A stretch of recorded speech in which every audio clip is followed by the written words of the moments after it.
নমস্কার। যুক্তি তর্ক সঙ্গে অর্কই আপনাদের স্বাগত। আপনাদের সঙ্গে আমি অর্কপ্রভ সরকার।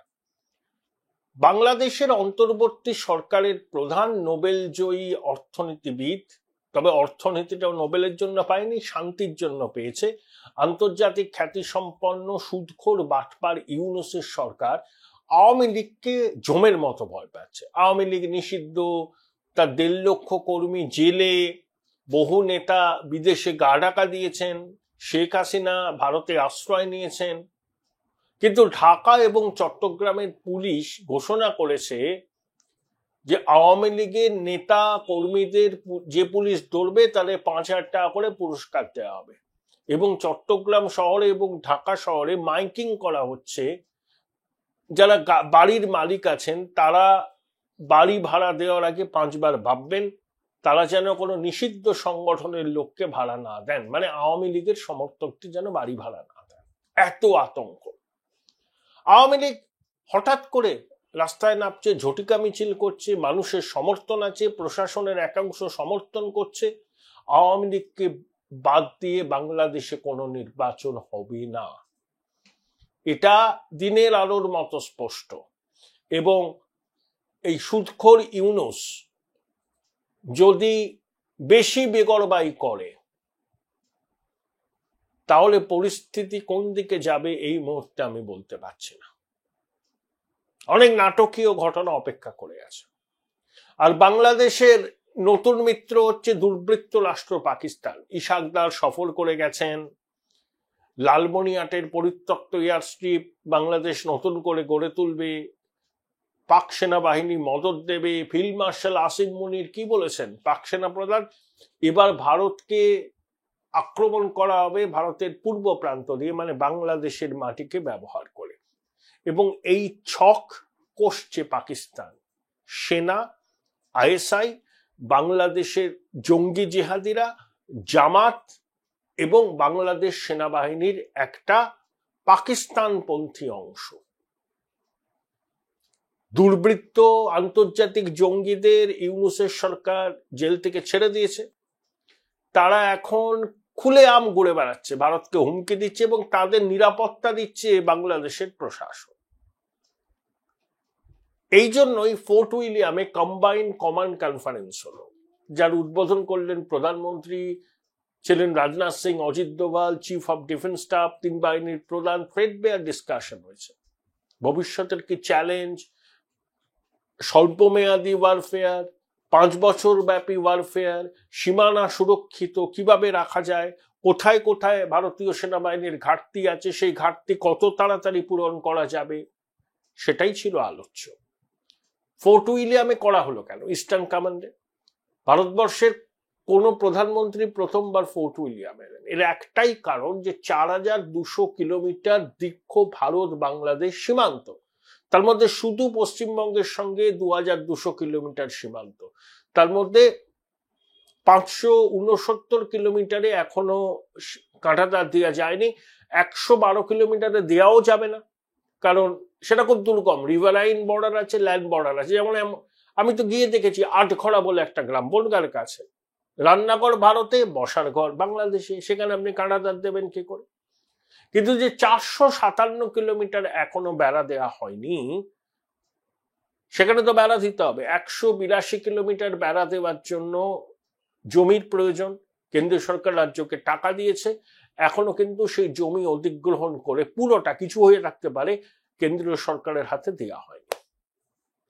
আবার বাংলাদেশের মাটিকে ব্যবহার করে ভারতে হামলা চালাবার হুমকি দিচ্ছেন পাক সেনা প্রধান ফিল্ড মার্শাল আসিম মুনির।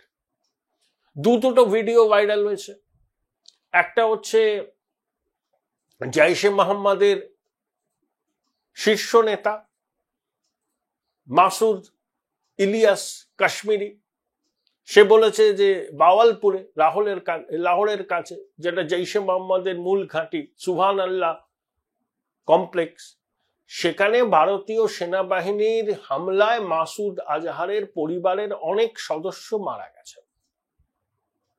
এবং জৈশে মোহাম্মদের এই শীর্ষ নেতা শপথ নিয়েছেন যে বদলা নেওয়া হবে।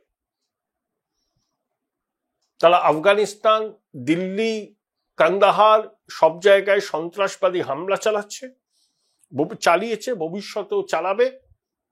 তারা এই সুবহানাল্লাহ কমপ্লেক্স গড়ে তোলার জন্য অর্থ সাহায্য আবেদন করেছেন, পাক সরকারও সহায়তা করছে। ওদিকে মুরিদকে লস্করে তৈবার ঘাঁটি, সেখানে সাইফুল্লাহ কাসুরি যে পেহেলগামের এই জঙ্গি হামলার মাস্টার মাইন্ড ছিল বলে বলা হয়, সে পরিষ্কার বলেছে যে আবার ভারতে আক্রমণ হবে, জেহাদে উদ্বুদ্ধ হচ্ছে তরুণরা, তারা আত্মঘাতী বিস্ফোরণও ঘটাতে পারে।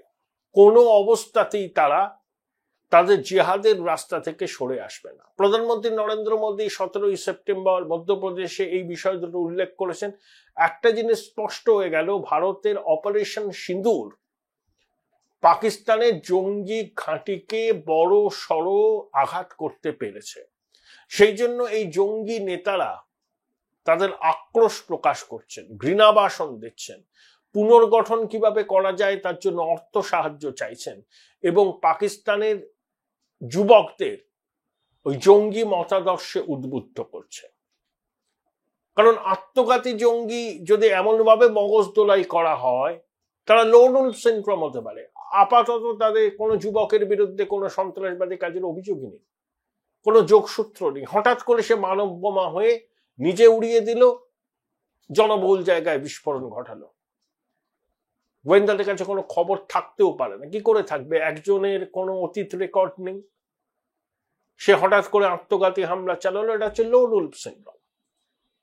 সুতরাং এই উপায়টা কিন্তু পাকিস্তান এবং পাকিস্তানের মদতপ্রাপ্ত জঙ্গি জেহাদি গোষ্ঠীগুলো যে কোনো সময়ে নিতে পারে। সামনে উৎসবের মরশুম আছে, দেশ উৎসবে মেতে উঠবে, পশ্চিমবঙ্গ উৎসবে মেতে উঠবে। খাগড়াগড়ের বিস্ফোরণের কথা আমরা ভুলে যাইনি, মহাষ্টমীর দিন হয়েছিল। তাই বাড়তি সতর্কতার প্রয়োজন। এই লোন উলফ সিনড্রোম নিয়ে আমাদের কিন্তু ভাবতে হবে। ইতিমধ্যেই আনসার আল্লাহ বাংলা স্লিপার সেলের জঙ্গিদের ডেরা খুঁজে পাওয়া গেছে এই রাজ্যে, ভারতের অন্য রাজ্যে। অবৈধ অনুপ্রবেশ চলছে, সীমানা অনেকটা এখনো অরক্ষিত। বাংলাদেশের অস্থির টালমাটাল পরিস্থিতি, ভারত বিরোধী একটা সরকার সেখানে। সেই সরকারের স্বরাষ্ট্র সচিব নাসিমুল গানি নিষিদ্ধ হিজবুত তাহরিরের প্রতিষ্ঠাতা বাংলাদেশে, ইউনুসের প্রধান সহকারী মাহফুজ হিজবুত তাহরিরের জঙ্গি, যে সরাসরি পশ্চিমবঙ্গ, উত্তর পূর্ব ভারত, বিহারকে নিয়ে নতুন বাংলাদেশের মানচিত্র করে সমাজ মাধ্যমে পোস্ট করেছিল। ভারত আপত্তি জানানোয় সেই মানচিত্র সমাজ মাধ্যম থেকে মুছে দেয় এই জঙ্গিটা। কিন্তু আন্তর্জাতিক খ্যাতিসম্পন্ন বাটপার জঙ্গি নেতা ইউনুস পরম স্নেহে এই হিজবুত তাহরিরের জঙ্গিটাকে তার উপদেষ্টা পরিষদে রেখেছে। এই হচ্ছে অবস্থা বাংলাদেশের। নতুন মিত্র পাকিস্তান। চট্টগ্রাম বন্দরে পাকিস্তান থেকে জাহাজ আসছে, কন্টেনার চেক করা হচ্ছে না। ঢাকায় পাক হাই কমিশনের তৎপরতা বেড়েছে। আসিম মনিরের বক্তব্যের ক্রোনোলজিটা বুঝতে হবে। ভারতবর্ষকে আঘাত করা হবে তার পূর্ব প্রান্তকে ব্যবহার করে, পূর্ব প্রান্তে মানে বাংলাদেশের মাটিকে ব্যবহার করে। আবার লস্করে তৈবা জৈশে মোহাম্মদের জঙ্গিরা হুঙ্কার ছাড়ছে, বদলার হুমকি দিচ্ছে, দেখে নেব, আত্মঘাতী জঙ্গি পাঠাবো। এই আবহে কম্বাইন্ড কমান্ডার কনফারেন্স কলকাতার ফোর্ট উইলিয়াম ইস্টার্ন কমান্ডে, যার উদ্বোধন করলেন প্রধানমন্ত্রী। তাহলে পরিস্থিতি ভীষণ রকম চ্যালেঞ্জিং। সামনে উৎসবের মরশুম, সেই দীপাবলি, ভাইফোঁটা, ছট পুজো, জগদ্ধাত্রী পুজো পর্যন্ত উৎসবের মরশুম। আপনাদের মনে আছে দিওয়ালি, সম্ভবত 2005-এ দিওয়ালির আগে দিল্লিতে বিস্ফোরণ হয়েছিল, এবং যেদিন বিস্ফোরণ হয় সেদিন তৎকালীন প্রধানমন্ত্রী ডক্টর মনমোহন সিং কলকাতায় ছিলেন। জনবহুল জায়গায় উৎসবের সময় পাকিস্তানের আশ্রয় পাওয়া জঙ্গিরা যে কোনো রকম নাশকতার ছক করতে পারে। অর্থাৎ সবাইকে সতর্ক থাকতে হবে। সন্দেহজনক গতিবিধি দেখলেই পুলিশকে, প্রশাসনকে খবর দিতে হবে। এত বড় দেশ, আমরা যদি সচেতন না হই, শুধুমাত্র প্রশাসন, গোয়েন্দা দপ্তরের পক্ষে সম্ভব হবে না। আমাদের নিরাপত্তার ন্যূনতম বন্দোবস্ত আমাদের করতে হবে, চোখ কান খোলা রাখতে হবে। সন্দেহভাজন লোকজনের গতিবিধি দেখলে প্রশাসনকে জানাতে হবে। কারণ পাকিস্তান কিন্তু চেষ্টা করবে আবার ভারতকে আঘাত হানার, মানে ছায়াযুদ্ধ করার, এবং উৎসবের মরশুমকে যে তারা বেছে নেবে না তার কি গ্যারান্টি আছে? সফল হবে না, কিন্তু চেষ্টা তারা করবে। এবং এবারের চেষ্টাটা কিন্তু বাংলাদেশের মাটিকে ব্যবহার করে হবে। এটা পাক সেনা প্রধান ফিল্ড মার্শাল আসিফ মনির কিন্তু বলেই দিয়েছেন। যারা অপারেশন সিন্দুরের সাকসেস নিয়ে প্রশ্ন তুলছিলেন না, ইন্ডি জোটের অনেক নেতা, পাকিস্তানের জঙ্গি সংগঠনের নেতারাই বলছেন যে ভারতীয় সেনাবাহিনীর হামলায় মাসুদ আজহারের পরিবার প্রায় শেষ হয়ে গেছে। কোন এক ক্রিকেটার পাকিস্তানে, কি শাহিদ আফ্রিদি নাকি নাম, সে এক টেলিভিশন, বোধহয় পাকিস্তানে সামা টেলিভিশনে রাহুল গান্ধীর খুব প্রশংসা করেছে। মোদিজি নাকি ধর্মের তাস খেলছে না, রাহুল গান্ধী ইনক্লুসিভ। কখনো ভারত বিরোধী জর্জ সোরেস রাহুল গান্ধীর প্রশংসা করেন, কখনো কট্টর ভারত বিরোধী, হিন্দু বিরোধী আফ্রিদি রাহুল গান্ধীর প্রশংসা করেন।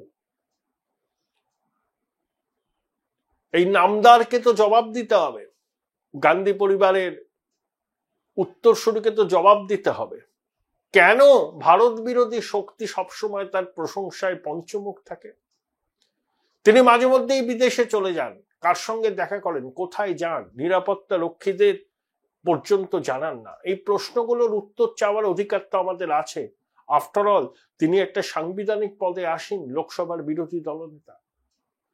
Join Indian Institute of Hotel Management now. Right choice, right decision.